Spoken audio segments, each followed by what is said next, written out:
right. Hello and welcome, everybody. You're listening to episode number 8,416 of Honest to God. That is not true. Those of you who are looking over there, I don't know what episode number it is. We've been hard at work for the past 17 years doing this day in and day out, and we're happy to be here today.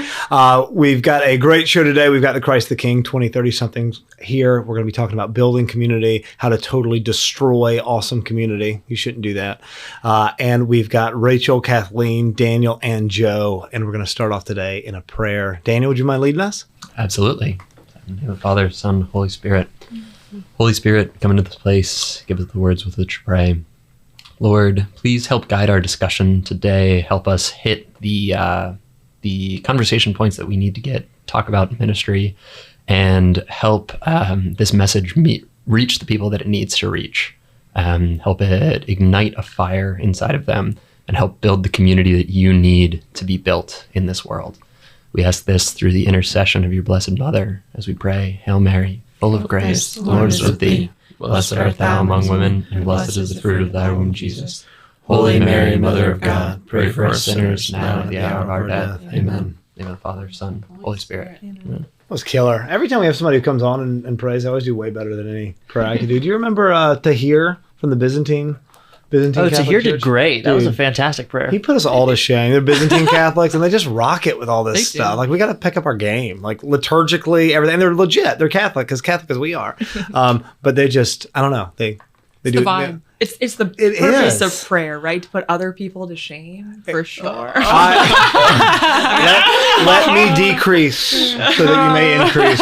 Lord. All right, so we have got Joe, Daniel, Kathleen, and Rachel. We're really excited to have you guys here today. We're going to get into what you're doing over at Christ the King, all the wonderful stuff you got going on, and just some advice on building community in this weird world that we live in right now, especially in the post-COVID everything, when I feel like our community, especially for young people, has kind of been shattered and thrown to the wind, and a lot of people are sort of desperate to find a place where they belong. So, but first, we're going to introduce everybody a little bit. We're going to do 5 things each, starting with Joe over there. Well, hello, everybody. My name is Joe McDonald. I have been with Christ the King now for 8 years. And some fun facts about me. I am an avid Auburn football fan, although that is tough in these days. I also love aviation, anything nice. Airplanes, flies. I am there. My eyes are always glued to the sky. And you're wearing a Delta quarter zip right now. I am. Yep. Yeah. Fly Delta. Biscoffs are the best in the world. Not sponsored. I also really enjoy skiing. Fun fact about me is I will never turn down a mountain or a slope. So the snow variety. Snow variety. Okay. Yep. Cool. Yep. So I've been skiing since I was 3 years old. My favorite color is navy blue, which fits well with Delta and Auburn. Right. Absolutely. And my favorite restaurants to go to are hibachi restaurants. Nice. Yeah. I dig it. I've been skiing one time, this is a true story. I went skiing on a mountain in Maryland, one of those fake mountains. You know, they manufacture the snow. My wife is from up there. And it was me and a group of like 20 people or so, including my wife's little brother, who was about 8. So there were a lot of little children there. I was maybe 20 at the time. And we had never skied before, so we had to go do the, hey, do you know how to ski thing? And they're doing the whole French fry pizza thing. Yeah. And then we go down like the bunny slope, and the instructor's like watching us. And at the end, he goes up and he says to everybody, all right, you're all good to go. You can go over to the family fun slope. You can start on I don't know all the diamond rankings, but whatever the lower greens or blues or whatever it is, not double black diamond. Right. And he said, everybody except, and it was me and my 8-year-old brother-in-law. Oh. There were all these like 6-year-olds who were like gallivanting, just going up on the little lift things and everything. And I said, no, I'm a man. All right, I'm a man. I can leave the bunny slope. And I went on that family fun slope, and my ski did fall off, and I did fall down, and I lost it, and I had to like do a walk of shame down the family fun slope. Oh no! Yeah. This episode of Honest to God is brought to you by the Family Fun Slope, and somewhere Maryland, where I went skiing in 2008 or something. All right, Daniel, you're up, brother. Solid. I also love skiing. That's not one of my fun facts, but I'm Daniel Kluski. My 5 fun facts are, first, I was born and raised in Pittsburgh, Pennsylvania. I graduated from Villanova in 2016, which was the year when they had the basketball national championship buzzer beater with Chris Jenkins. It was fantastic. I'm an Eagle Scout. I also gave a TED Talk while I was in college, and I'm a big fan of board games. Dude, I love board games. So, all about that board game life. Shout out to, I guess Coos not a board game.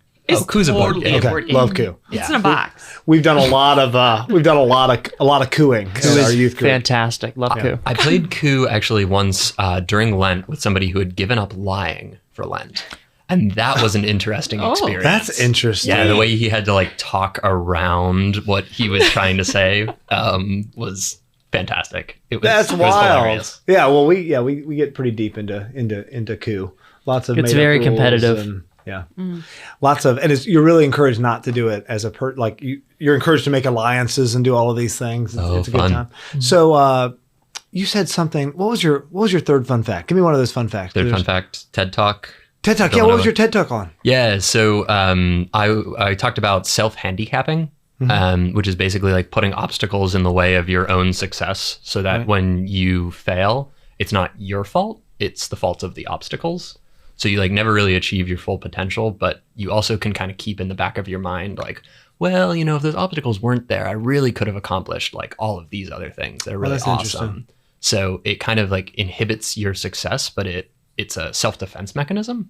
And kind of just talked about, how pervasive that is and how unhealthy it really is. I had a friend of mine who gave a very similar talk to a big group of high schoolers, but she called it poor me syndrome, which she abbreviated to PMS. And she had it up on this big screen as one of the things that's going to make your high school life difficult. I was like, what is that? Is that really? And while she's working through the other ones, it's like, oh, got it. Okay. Got it. All right. That's great.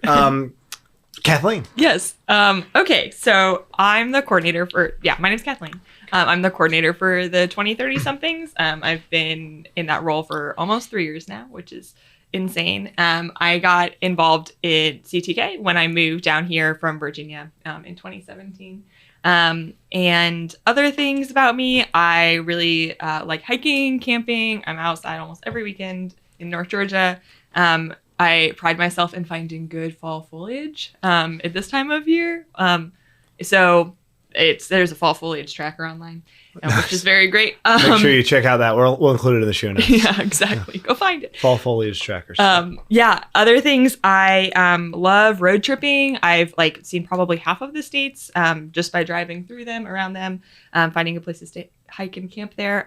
And I have a wedding cake business and custom cake business that I run out of my home, which I've been doing since, mid-COVID. It became a hobby, and that became more of like a little small business. So I'm glad you brought that up, because behind the scenes, before we started, you came walking and balancing a wedding cake that's currently sitting in an office back behind me. So. Yes, I have a delivery right after this. And so when Benny was asking me to schedule, actually, I was okay, well, I have this cake delivery, so I either have to deliver before or after. And so that's great. Right after this. That's awesome. And Rachel. Yeah, so my name is Rachel Stoll. My fun 5 facts. I am an Atlanta native. There's not many of us. No, you're not. Nobody's allowed to be from Atlanta. Nobody at all. I grew up in Sandy Springs right before it was incorporated. That's cool. So if you know St. Jude Catholic Church, grew up literally right behind it. Did you go to St. Jude? I did not. I did for preschool, early preschool, but love St. Jude. That was my home parish growing up.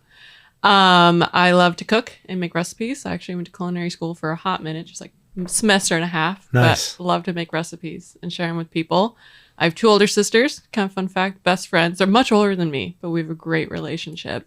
I can touch my elbows behind my back. That's sometimes a fun fact. Not a lot of people can do it. Yeah. We trust you. You don't have to. I know. I'll do it right now. Yeah. And then my fun fact, similar colors, but not like Angela from The Office, but my favorite color is gray. Like a solid gray. Okay. I know, it's a hot take. No, that is a hot take. It's a very hot take, but I find it a comforting color, almost. It's very comforting. And then another fun fact is I went to South Carolina. Go Gamecocks. Okay. We're also not doing too hot. That game I saw last that game, week. yeah. Yeah, that was, wild. we're not going to talk about the UGA game. That was a little rough. But I have confidence in us this season. Yeah, awesome. Yeah, and if you're listening to this a couple months from now, we're we're recording this in late September, and there was recently a tragedy that took place. It was a slaughter. I was proud that we got at least a touchdown on the scoreboard, but I was pulling for you guys. I'm actually not a UGA fan. I probably shouldn't air that out, but I was pulling. Go for you guys ahead. Go ahead. Say you're a Gamecock fan. Just admit it. I mean, I'm not, but I'll say it if it'll make the interview go better.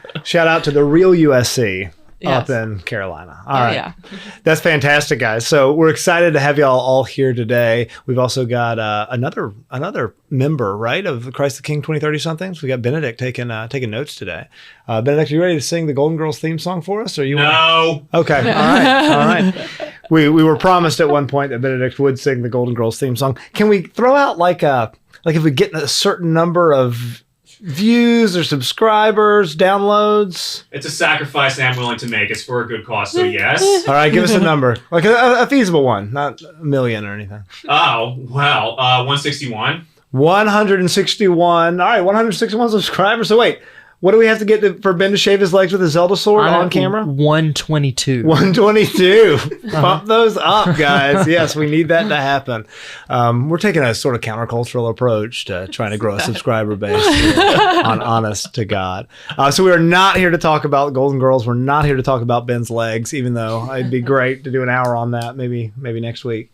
But we are here to talk about what you guys are doing down at Christ the King. That apostolate, do you call it an apostolate? Do you call it a ministry? Ministry, I think, is like the official term in the parish. Okay, cool. So, and you, did you say you're in charge, Kathleen? I am. Yeah. Can you speak a little bit to what it is? I mean, I know that it is a amalgamation of 2030 somethings doing something, but what is it? What's the goal? What's the mission? Yeah. So our mission is to provide a space, a community for young adults in the church. It's a group that's often overlooked in like parish ministry, because there's a lot of ministry for youth, for high schoolers. There's a lot of college ministry, and then there's a lot of like young married, young families ministry. And then after that, and so there's like this weird space of like, I graduated college, I'm a young professional, and I don't like have a family in the suburbs yet. And so that like in between space where we are all still part of the church, and we still have gifts to give, and we still have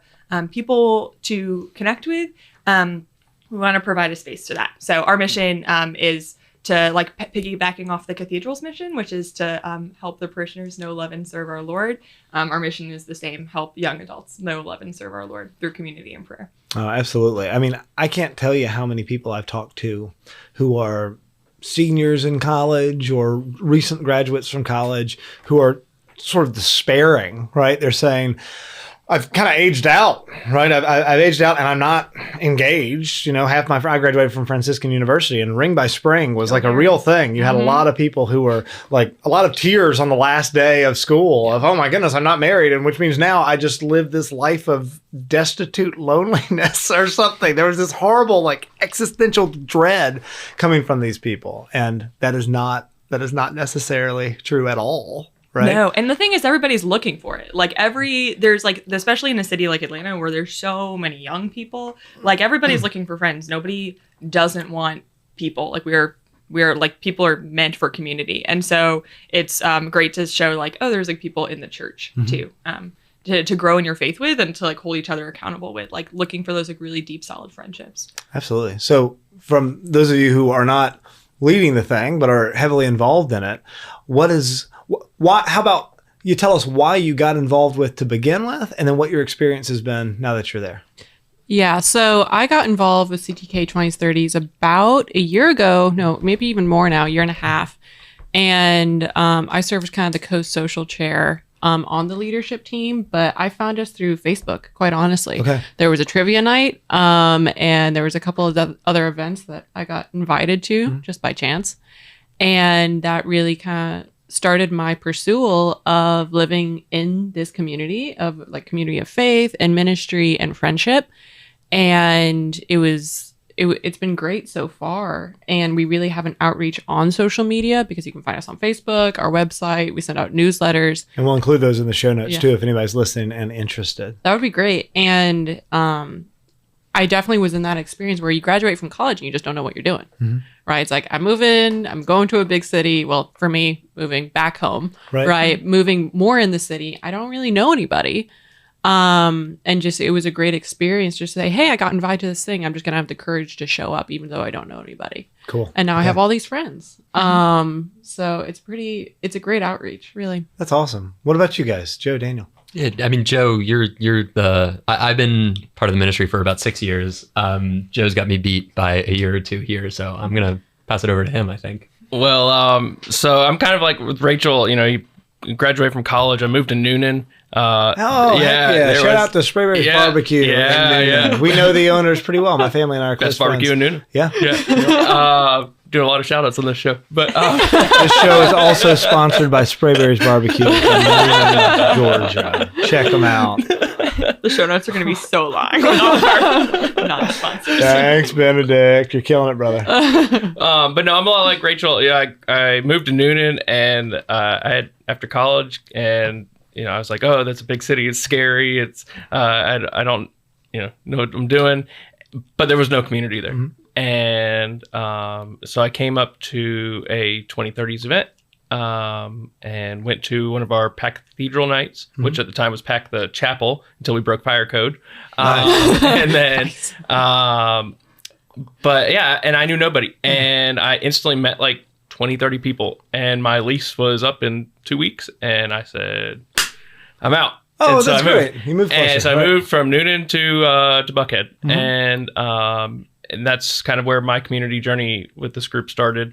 And haven't looked back. It's opened up a ton of doors in my life. I've met some of the most incredible people here in Atlanta, and really looking forward to seeing what continues with those friendships and with this group, and what's in the future.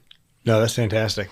Yeah, I think I've got a very similar story to most folks. I think what's different on my end is that so I was born and raised in Pittsburgh, Pennsylvania, went to school in Philadelphia, and then somehow ended up with a job in Atlanta. I have no family, no friends in Atlanta. So I moved down, lived in a studio apartment, and literally knew nobody in the city. Sure. Right. So that first year that I was here was definitely a bit of a blur of like what's going on, trying to get my feet under me. And it took me a long time to really recognize like how significant this ministry was. Because I would attend events. I would go to Pack the Cathedral. I would go to the discipleship nights, things like that. But just having something that was regular mm-hmm. and always there. I didn't really see the 20s, 30s ministry as like a core part of my social network for a while. But looking back on it, having that consistent, there's always a group of people that I can go back to is really fantastic. So that was kind of why, I guess, a little over a year ago, I decided to get involved on the leadership team and start coordinating the service events. Just because this is a ministry that's done so much for me that I really kind of want to pay it forward and help other people have that same experience. So it sounds like a lot of what you're doing is face-to-face, in-person events to build up community in a real way. We talk about authenticity a lot on this show, and there's absolutely something that's lost when a lot of people talk about how they're part of a community, but they're really talking about their community online or the groups that they're following on like Reddit or something, right? As opposed to actual real life face-to-face community. So is the mission overall of the Christ the King 2030 somethings, is the mission primarily building and maintaining community? Is that the idea? Yeah. Okay. Yeah. In the faith in the church. But yes, absolutely. I mean, that's also, we like put a survey out every year and kind of see why people come to our stuff. I'm super interested about that survey. Yeah. The main reason, there's a lot of different things about all of our different events, but the big thing is like, why are you here? Like, what are you looking for? And in different words, community, like friendships, community, people. Like they're being in your 20s is very isolating, no matter where you are, if you're near family, if you're not, if you're in a relationship, if you're not, if you're in a new job. I mean, almost everyone's in a new job in their 20s and early 30s. And so it's a very isolating time of your life, but there's like a lot of people that are in that same situation. And so it doesn't have to be, Okay. Yeah. I think something that's really unique and important, at least about our group, is that within the leadership team, we make sure that we have different supports for different groups, right? So like, Daniel, he's on service. So he makes sure that he has events for people that are interested in volunteering in the community. We have social, right? I'm a co-social chair. We make sure that there's people that want to come. It's more a social aspect, right? Definitely with people in the faith, in the community. But like tonight in September, right? We're doing a movie night tonight with popcorn and drinks, and it's a fun time. And we've mentioned Pack the Cathedral. That's a holy hour. So there's different kind of segments and themes of our group. So whether, you're looking more for a spiritual relationship or a community-based relationship, it's all with people, seeking the Lord in a fun and community-based way.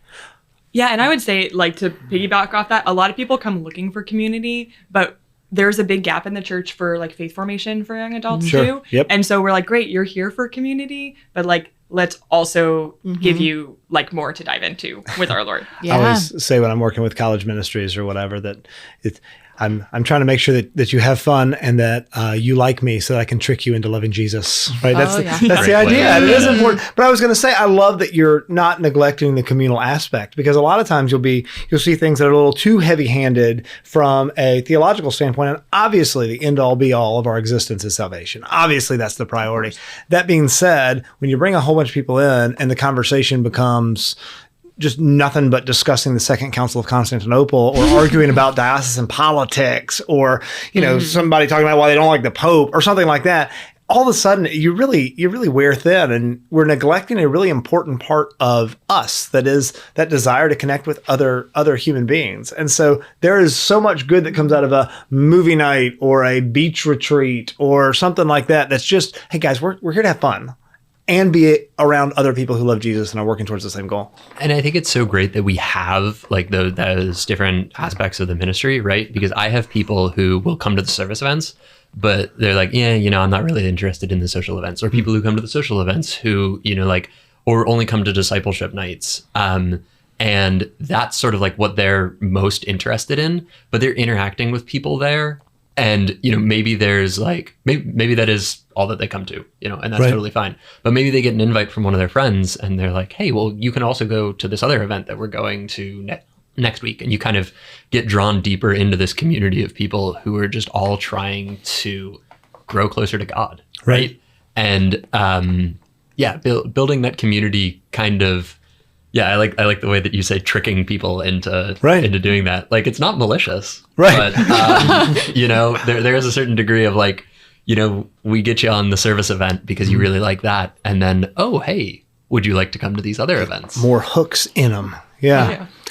Last episode, I read a quote by C.S. Lewis, and the quote was about masturbation and pornography, actually, but the whole crux of the quote was this idea that a big part of becoming adults, he's talking about men in particular, but it applies to women, of becoming our authentic adult selves, is coming out of this prison that is a safe place and sort of this insular place where we're looking in on ourselves a lot instead of out at others, right? And how dangerous that is. And I think that that's only become more exacerbated in the 21st century with technology and everything, because it's so much easier to be insular. It's so much easier to sit in your apartment and binge watch Parks and Rec than it is to go out and physically get to a place and be around people, especially when you're brand new to a city, especially when you don't know anybody. I can just sit at home and go, I don't know, online or play Red Dead Redemption 2 or something in my apartment. And nothing wrong with Red Dead Redemption 2, but I'm just saying, how do you overcome that? Also sponsoring this episode. Well, I would say that it reflects very much the desire and need for community, because people just come, they show up, because especially right after COVID, when everything was online and everything was closed off and everyone was very isolated, we saw such a surge of people coming to the ministry that maybe hadn't before, or had once or twice in the past 5 years. And they're recognizing the need for other people and the need for accountability and community, the need for that. And so people would show up, and so just kind of like Daniel said, being there consistently and being always I know that this is always going to happen. We have 5 events every month minimum, and then we also have other small things like dinner groups and prayer partners, and we don't have prayer partners right now, we have dinner groups and we have coffee club, and we have other small things too, and just have that constant fallback of the comfort of knowing that they can go, but also I think especially with COVID, there was definitely a big shift of like people wanted to come in person. We had like a lot of options of like you can do online or in person. People people recognize the importance of that. During COVID or after COVID? What are you saying? After. How did COVID affect you guys? Like, what happened down there? We didn't shut down. We just switched virtual. It was definitely, we're all like millennials and I guess Gen Z too. And are you the youngest young adult in the room right now? Yep, I am. I'm a solid 23, young one. I think I don't know. How old are you, Joe? I'm 32. 32. Okay, so I am still the oldest young adult in the room. I'm excited about that. 33. 89, baby. You were born in the 90s? I'm a 90 baby. Nice. Yeah. You missed the 80s, man. They were great. Those 5 months. I remember the jean jackets and bandanas, brother. It was killer. I'm really curious because I know that the Christ the King 2030 somethings group is I would say incredibly successful. Don't let me, toot your horn for you if it, but you don't have to toot your own. My mother used to always say, "He who tooteth his own horn, the same shalt not be tooteth." Every time I would brag on myself. So I'll brag on you for you. But I would like to talk a little bit about coming in from the ground floor and how you build something like this, because this is AM radio. I'm sure Ben could give us Spotify stats from every continent on Earth, probably. There's almost definitely guys right now in Antarctic research stations listening to this show. Yes. And if they, maybe not the ones in Antarctica in particular, but if I am a 20, 30 something who is realizing the things that we're talking about, that there's not that many ministry, or there's not a ministry around that is in tune to me and what I need, what are your recommendations on how you would build that, what that would look like, what to do, and what not to do in a big way? Yeah. Well, I want to, I guess, start by answering that by saying that we, at least those of us at this table, have been very lucky to kind of have received something that was already built. Okay. Joe was on leadership team a while ago, but like closer to the beginning of the 20s, 30s group at the cathedral, which like as it is now has probably been about like 10 or 12 years. The rebrand of the 20s, 30s instead of the young adults or whatever. But I think that, so we've received a lot of it. So that has been like really big. And so just kind of following in the footsteps have already been laid out for us. But Rachel, would you, like, I think what you were like, you have like a lot of insight on like outreach and like the welcoming aspect and like how to gather other people in the same mindset. Because if you're feeling that way, if you're feeling like lonely and left out and like that you don't find a space, like someone else is also feeling that way. So like, how do you find the people that are like that? Yeah, I really do. I'm really passionate about outreach. That's why I'm one of the reasons I chose and was, elected for co-social chair, right? I think that something that's unique to our group when building a group, building a young adult ministry, 20s, 30s, is making sure that you are creating a space where people feel welcome, right? Whether you're coming back to the church, you're new to the church, right? You haven't even heard of the Catholic Church, but a friend is dragging you along, right? Is making sure the first person you see, whether it's on leadership team or volunteers, they're smiling at you. Sure. You know, as simple as that. Like it's not that complicated, but it's something that we place an emphasis on in our group of, we have greeters. We have signs outside in the grass that point you exactly where you need to go. So you're not in the parking lot saying, I've never been to this church, I don't know where I'm going. Right? So making sure people feel comfortable, people feel welcome, right? And that they sense and feel that sense of community. So at that point, you've already got them showing up. They've already made the drive. They're at the church. They're wherever you're meeting, and they're walking in. Let's go back a step further. How do you get them interested in going to begin with? I think our Facebook, really, we touched on social media a little bit before, right? But we have a really wide reach on Facebook. What we do is whenever we post an event, right? Volunteer, social, a holy hour, a discipleship night, right? We invite each person, really like 20 people at a time. There's 17 people on leadership team. Each of us invite about 20. Okay. Yeah, like personal Facebook invites, like sending like the invites. And so that way they get a personal notification that Kathleen invited you to this event. Right. Yeah. So I will say even more than just like a personal Facebook invite, I know Kathleen will often challenge us and say like, hey, our numbers are a little bit low on this. Make sure everybody texts 10 people. Because that's cool. Sure. That reach out of like, oh, I didn't just get, Daniel selected his 200 people that he invites to service events and sends out an invite. It was like Daniel texted me and said, hey Carter, we've got this event coming up on Saturday. It would be really great if you could show up. We're going to be going to clean Oakland Cemetery or whatever. Because then there's that personal connection of like, oh wow, this person took the time to reach out to me. individuals. Right. Then it's a reminder that you see me as a person and not as part of a demographic group that I'm trying to attract to this event. Exactly. Yeah, That's and great. I think part of that is we have larger events and smaller events, right? Smaller events, you're definitely able to build more of that personal one-on-one relationship. And even just for an example, we have an event tonight, right? I got a text from one of our leadership team members, and they said, hey, there's this new person. She wants to join CTK 2030. She's never been. Can you just look out for her and make her feel welcome tonight? Right. Right. And that's just because we have such a large, it's a blessing. We have such a large leadership team that we're able to support those people who maybe are a little lost, never been. We can text each other and said, hey, look out for so-and-so. Well, I just want people to hear it right now, and you guys can back me up because I've been involved in ministry at different levels. When you show up at one of these things and you don't know anybody, and the person walks up to you and is trying to get you involved, one thing you're absolutely not is a burden. You're not a burden. They're not upset that they have to, quote unquote, babysit you or something. They're really excited that you're there. Yeah. And I've talked to a lot of people who have said, well, it just feels like kind of fake or manufactured. Somebody walks up and they're really friendly. And I understand why, I struggle with that, I think, a little bit of like, I really don't want to be a burden. I really don't want people to be bothered by me. I understand why you might feel that way, but that's a lie. That is literally a lie from the devil. Don't buy into that garbage. Go and talk to people. Yeah, yeah. And I think that when you're meeting people at events, there's some people that are going to be more outgoing than others, some people that's going to be a lot harder for. And just walking in the door itself is like a huge, huge win. Right. And I've been in stages of my life where that's happened. So I definitely understand. People don't believe that now, but that's that's really, really hard to do. And so like talking to someone and with just the goal of like, I'm going to talk to one person today, right, and we don't have to be best friends, because I think sometimes we put the pressure of like, I'm going to meet my people on night one, and just showing up and just trying, like, let's just like show up with an open mind, and like be willing to talk to the person in front of you and willing to like totally give a little bit of yourself when you're also trying to receive from that. Well, and there's always the big temptation to self-isolate. Going back to phones and everything, it's so easy, and I'm totally guilty of this, right?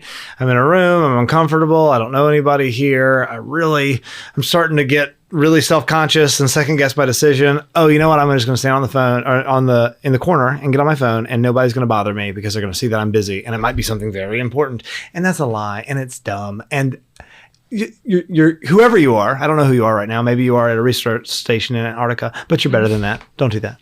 So I'm super curious. That being said, this sort of being teed up, how did you guys individually find out about this? How did you find out about the CTK 2030 somethings? So back in 2012, it was 2014. I was looking for community, and I saw in the church bulletin when I was living in Noonan that they had a young adult group, and I went, and it was like 3 people. So okay. I was like, wow, there's got to be something more out there. Right. So I just started, looking in the city, and I saw CTK. Never heard of CTK, and saw that they had a young adult ministry, and that were having an adoration night. And back then, the 2030's presence wasn't as big on like Facebook and Instagram, sure, what have you. So I think the technology piece would have been very helpful back then. So I found out about it in a bulletin, and okay, and it's old school. Decided, jump in, yeah, right, yeah. What about you, Daniel? Yeah.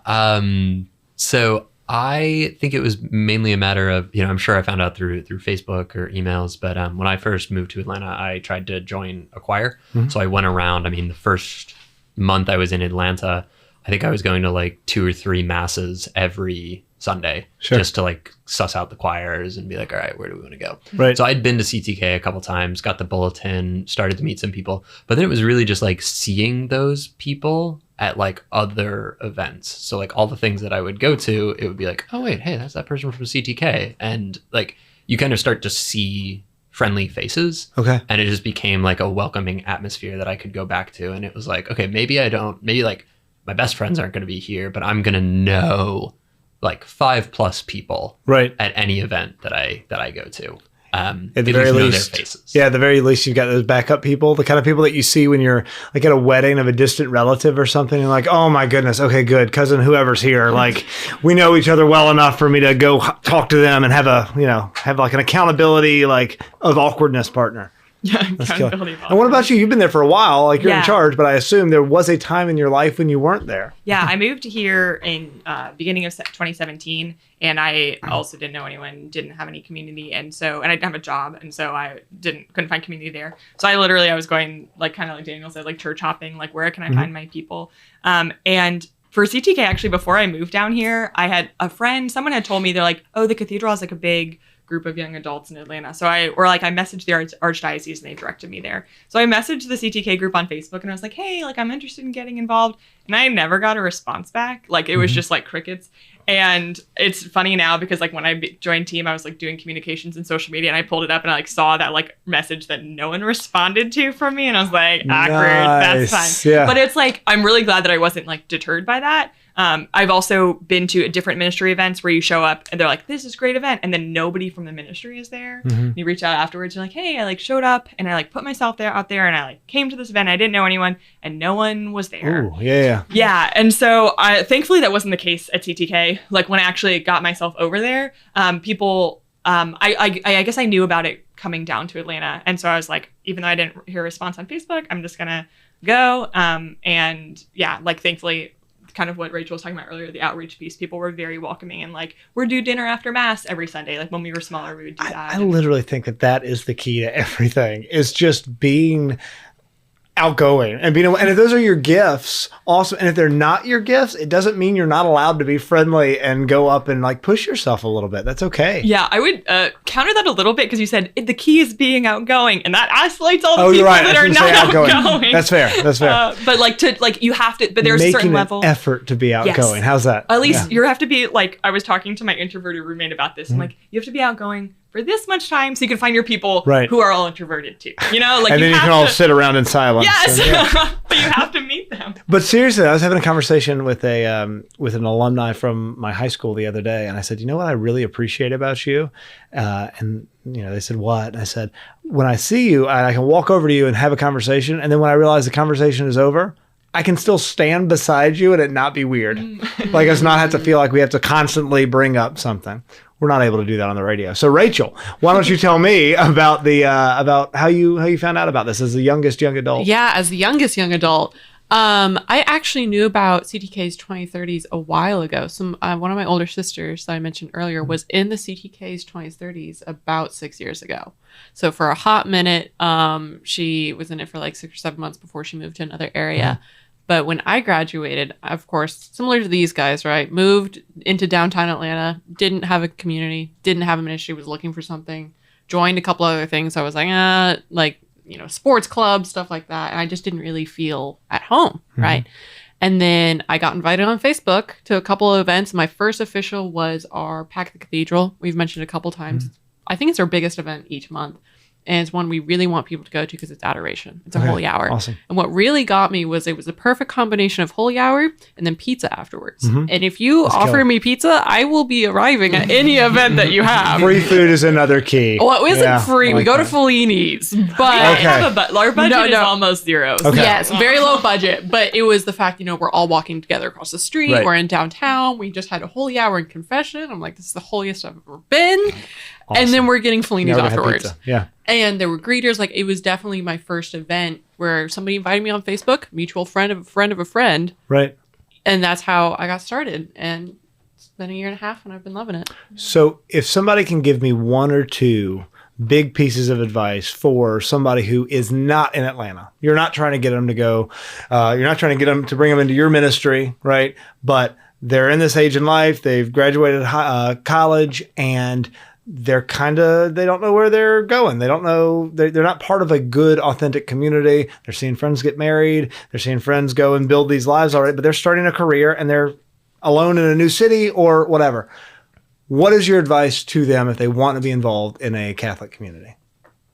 Yeah, that's a really good question. I think that we also kind of experience that a little bit with people who are like out in Lawrenceville or down in Macon, and they're like, you have a great group. We're going to come all the way up here. I'm like, that you should Right. not have your sustainable community an hour and a half from you. Right. Like if you can help it. Obviously Right. you can't always help it. But I think the first thing I'd say, like, go to your church and see what's there. Mhm.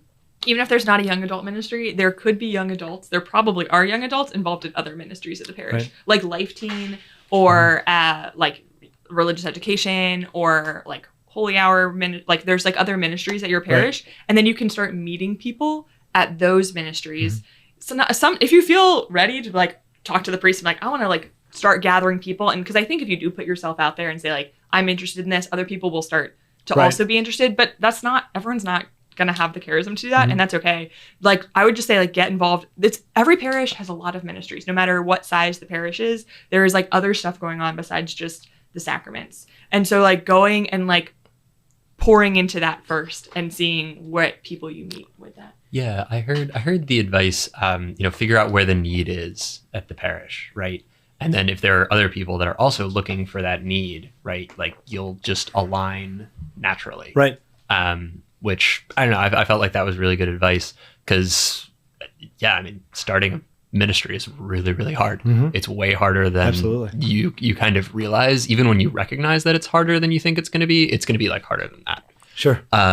So yeah, I mean that's probably not the solution for most of the problems. So I think that's great advice. Joining something that already exists. And I would say even if you're hesitant to come to an event, like go and put yourself out there and go to multiple events. Just don't go to one event and say, okay, I tried it, that was it. Like Kathleen said, you kind of sometimes you go to these events and you go in with the mindset, I'm going to meet my people like right off the bat, Sure. and like that's going to be it. But it's all about like making those connections and like authentic friendships. Mhm. And that's not necessarily going to happen right off the bat on one single event. Maybe it does. And I've which heard is- that yeah. so many times from people. Yeah. So coming up in a week or so, we've got another group coming from the North Georgia Catholic Center. And every one of the girls, or a number of them who were involved in my youth group before they went up there in high school, and every one of them who is now heavily involved in leadership and doing all of these things, they said, the first time I showed up, it was super awkward and it felt really weird. But I kind of made this commitment that I was going to get involved. And so I went back again. And then I kind of met somebody that I got along with a little bit. And I went back again. And now that's their community. That's their people. It's really cool. Yeah. I will say, yeah, I mean, mutual awkwardness is a great way to make friends. Totally. Yeah, like we don't deliberately make our events awkward. As Rachel said, we do a very good job to like try to not make them awkward. Right. But some awkwardness does creep in. Of course, But that's a great place for bonding. Right.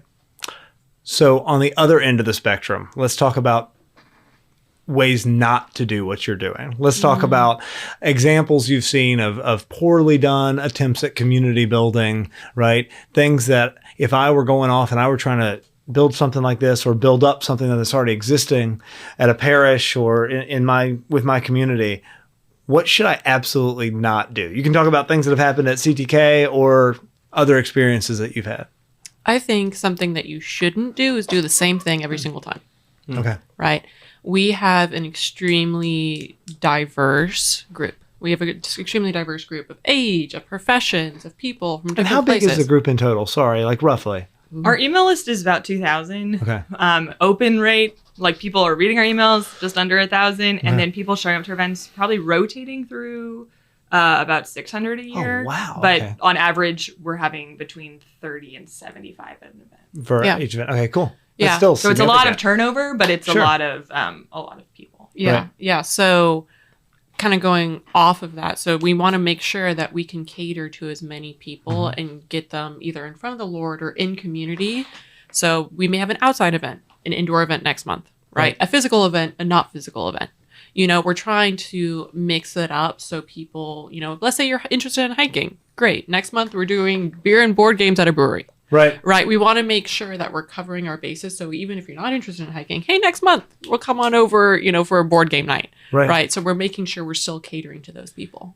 And I think kind of piggybacking off of what Rachel said, not doing the same thing all the time. I think it's really important to listen to the wants and the needs of the group. And, if you have a bunch of people that say, hey, like, I'm really interested in board games, and then you just go to breweries every time, or you just go to the movies, then that's not serving the needs and the wants of Okay. your community. So I think that's really important. Well, you can't base it around the comfort level of the people organizing all the time, right? Yeah. There's certain things I like and I feel like I'm good at and Yeah. I've done before, I've rolled out, but that doesn't mean that's not everybody, right? And we have to go outside of our comfort zone if you're leading the ministry as well. Yeah, and especially I think that can be really challenging, especially with smaller groups. We don't run into that as much because we're kind of so big and have so many like different people involved, like Rachel was saying, in our leadership team even, but in the whole ministry. But like in smaller parishes, it can be really hard if the group is like consistently like less than 10 people showing up to have like be a welcoming atmosphere for new people. And I think the group, because you're like really close friends at that point. If you're the 10 people that are going to everything and you're in the middle of nowhere and that's your people, it's natural to become close with each other. Right. But that sometimes makes people who are coming, like new people, really feel isolated because everyone else has got all these inside jokes. Everyone else has been to each other's weddings. And then there's this new person. How do you overcome that? I think to be aware that it's happening. There's like, you can't deny that that's going to happen.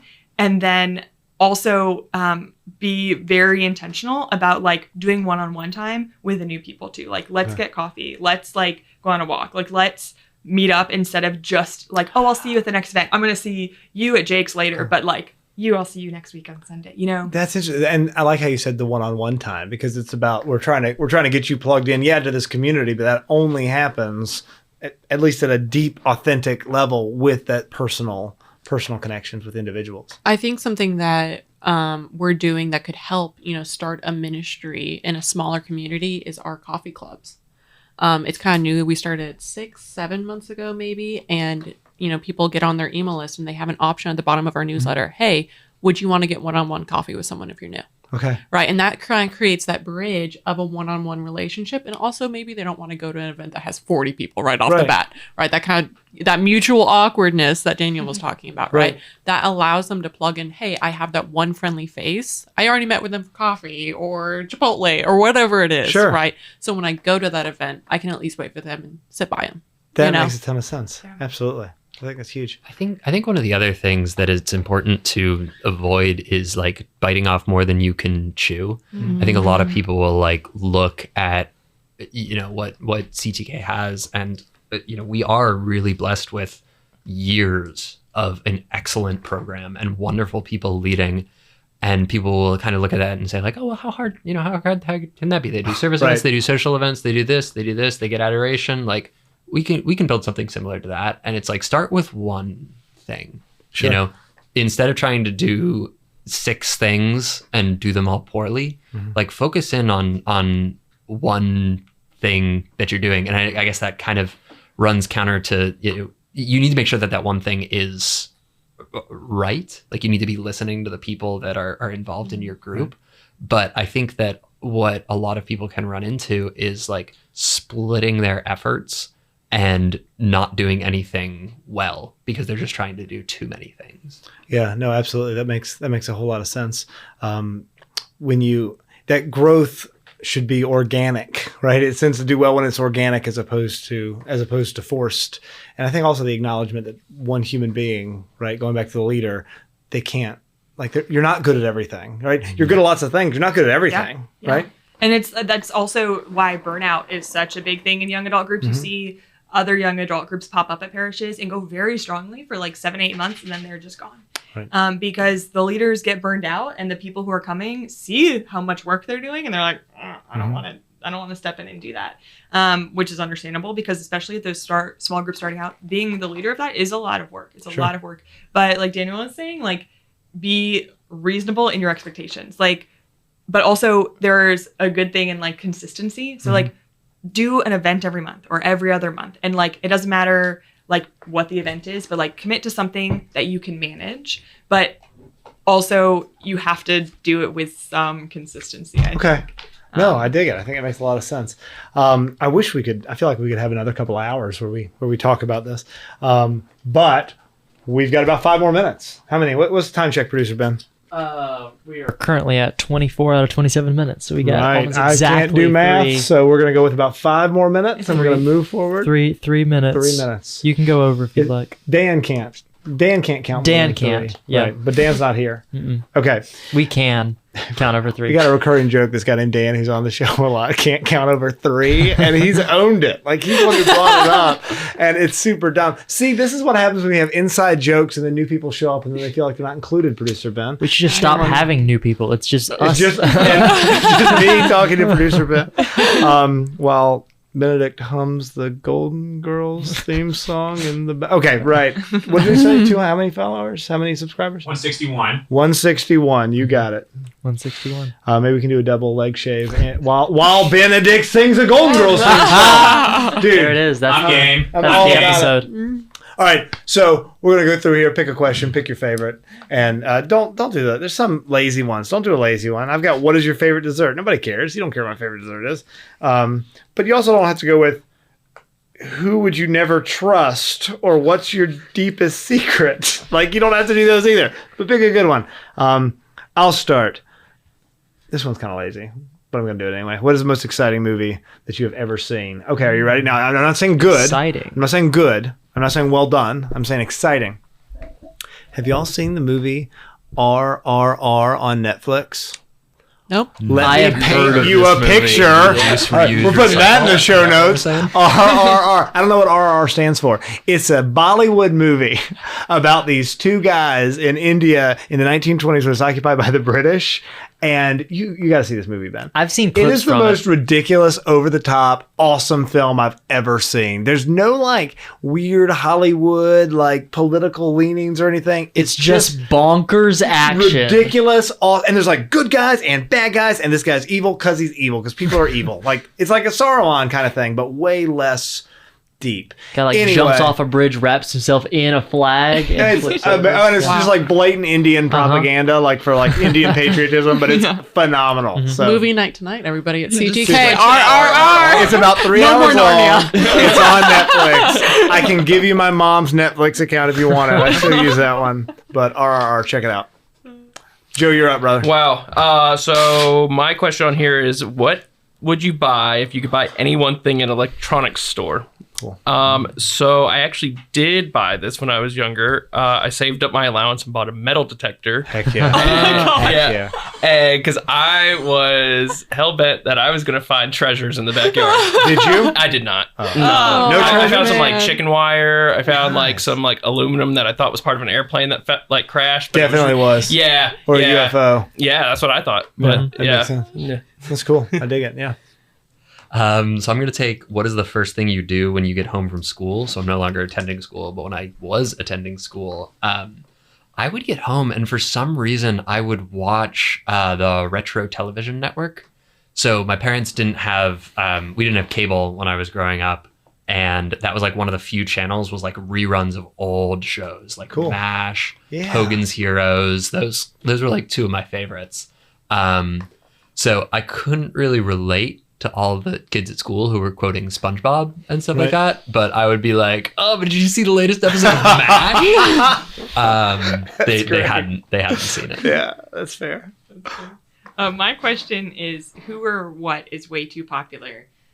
And I might get kicked out for this, but college football is way I just overrated. ranted about college football on the last show, actually. I- Obsession with football. I just went off hate on it. college football. Yeah. I like it. I'm a fan, No, not. I mean, I see the benefits, but I also don't see why we have to plan things around that weekend because so and so is playing so and we can't do anything the whole day because, or like people are like watching on their phones during weddings and Joe gets it. I get it. ugh, Yeah. no. I think it absolutely becomes overdone a lot. I think it absolutely becomes an idol to some people. But I mean, I coached football. I'm big into football. But I've had to pull myself back significantly. Like had like meetings with myself in the mirror about this is not actually important.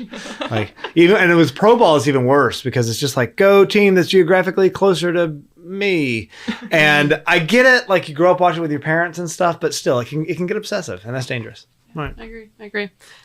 So my question is, what's the best thing about being really tall? Which is really fitting. Was it actually the question? Yep, and that fits because I'm almost 6'2", and we're a rare breed. The girls that are over Right. like 5'5".